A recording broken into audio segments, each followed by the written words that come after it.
Hey, welcome back everybody to our channel. This is Monkey Business and I'm Nick, aka Dad. I'm Addie, aka the Monkey. And it's been about a week since we got done with pretty much the install on our speaker upgrades and installing the amplifier, which was the last thing we did, which was the Kicker Key 200.4.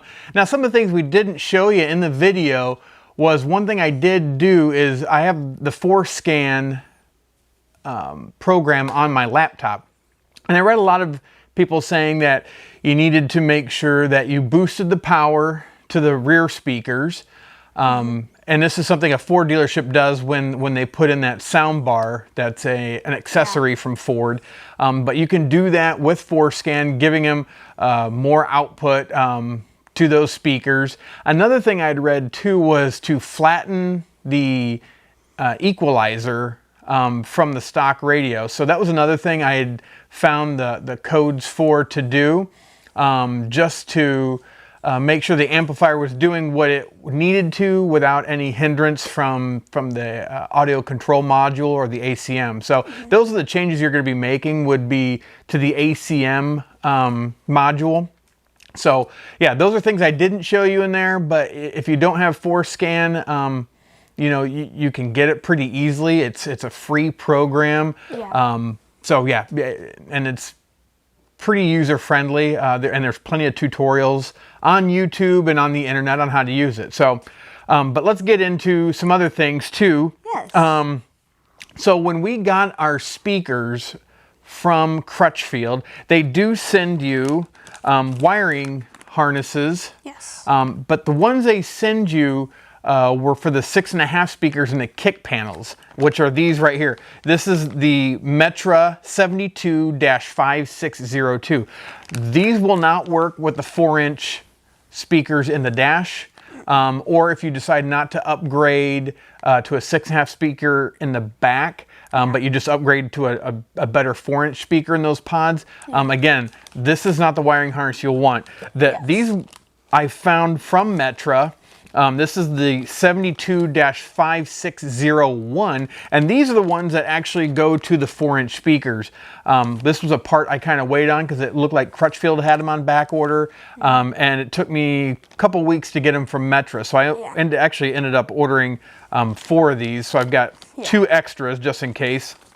But yeah, the wiring I got from Crutchfield with the 6.5s and the 4s, they were only the wiring harnesses for the 6.5, so had to wait for those 4-inch ones. But in changing out the pods to the 6.5-inch speakers, one thing we did get with that kit is, almost dropped them, they had these wiring looms. I kind of showed everybody. Now these do fit into the 4-inch speakers. So I'm not quite sure why they send these to you. That is an extension. But yeah, when we plugged ours in, they gave us, you know, using the wiring that we had from the speaker to the factory harness, worked out really well. So didn't even use these, but these look very similar to what the 4-inch speaker wiring harness looks like from Metra, really. So. Yeah. But yeah, those are some other things we didn't use. Now, a couple things we did use were, we did use the boom mat. Yes. We use these on both the 4-inch and the 6.5-inch speakers. Yes. I've had some people ask me about cutting out the back of the boom mat cup here for a little bit better bass. I haven't done that yet. Maybe it's something we'll experiment with for those back speakers. But so far, the week we've had this, the tone of these Kicker CS speakers has been really, really nice. It is. The volume doesn't have to go up as high to get as much output, which is really nice. Yeah. The highs and the mids are really a lot better than they were. Yeah. And I give that to the speaker, but also it was the amplifier a lot of this. Yes. I would say too, if you've watched all those videos, we appreciate that. Maybe start off though with the last install we did, which was the amplifier. You know, that may have taken care of a bit of our problems? I guess not problems, but yeah, I mean, just getting a better sound out of it. That now those front 4-inch speakers don't have any tweeters. It's basically like a little 4-inch woofer. So you don't get really good highs out of them, but maybe with just an amplifier. So maybe start that route first. Maybe you'll be just as happy with what the amplifier can produce for you. But in our case, we wanted to upgrade those pods in the back of the Bronco to a 6.5 and just get a little bit more mids and maybe a little bit more bass. We'll keep you updated if we decide to kind of cut out the back of the boom mat. On those rear speakers.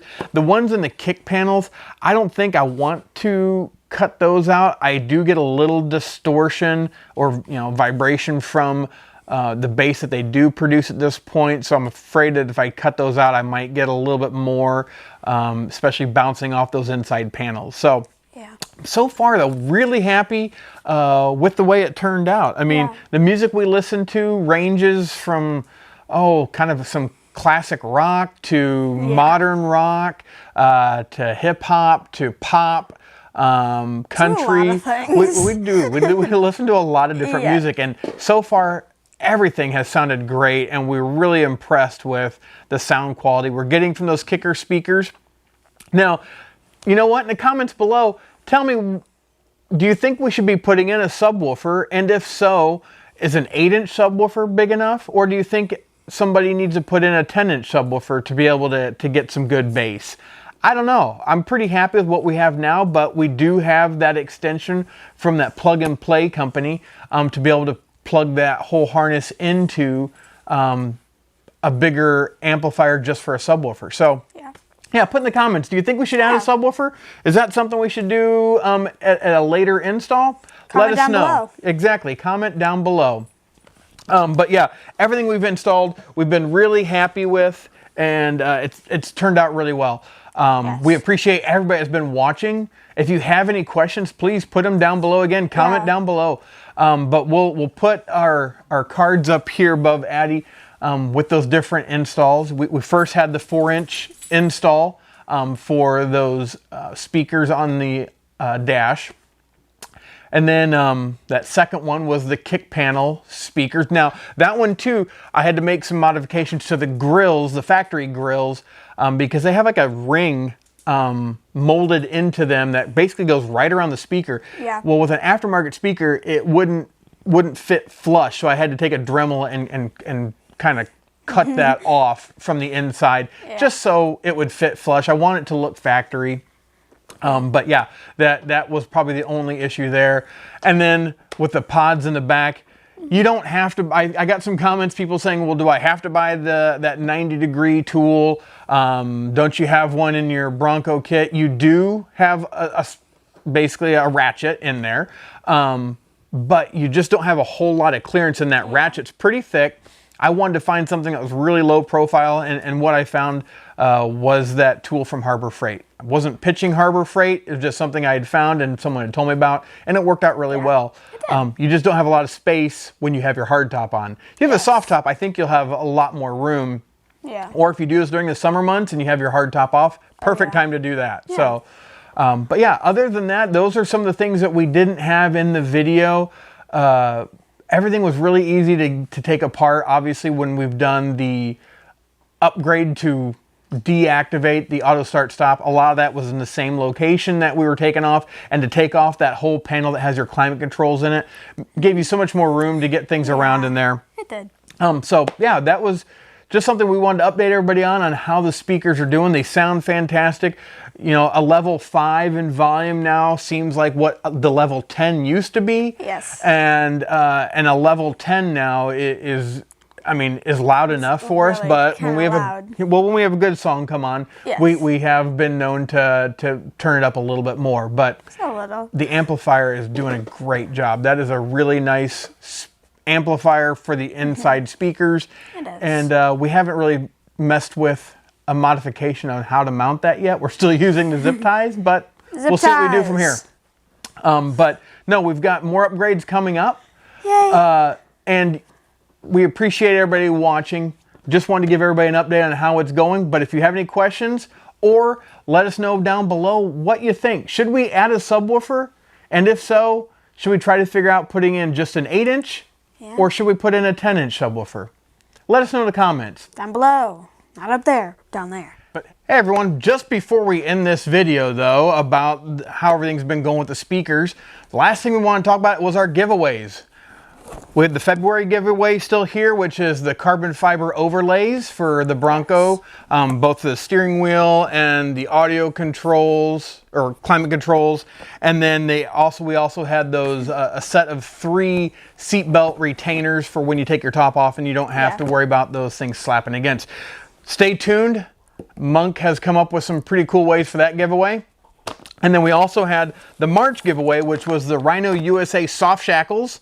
Again, that giveaway, we've got the video coming out here real soon. It'll be following our February giveaway. We're a little bit behind in that. Sorry, guys. But we're going to tell you who wins it. And if it's you, please contact us by emailing us or sending in a comment, and we'll try to figure out a way to get a hold of you, whether it's by email, whatever you feel comfortable with giving us so we can get these things mailed out to you. So yeah, that is coming up. So stay tuned for that. We've also got some upcoming videos on some new upgrades we've got coming out here real soon for the Bronco. And hopefully just some more exciting news coming up down the road of different events we're going to and things like that. So again, appreciate everybody watching. Have a blessed day. We'll talk to you later. Bye.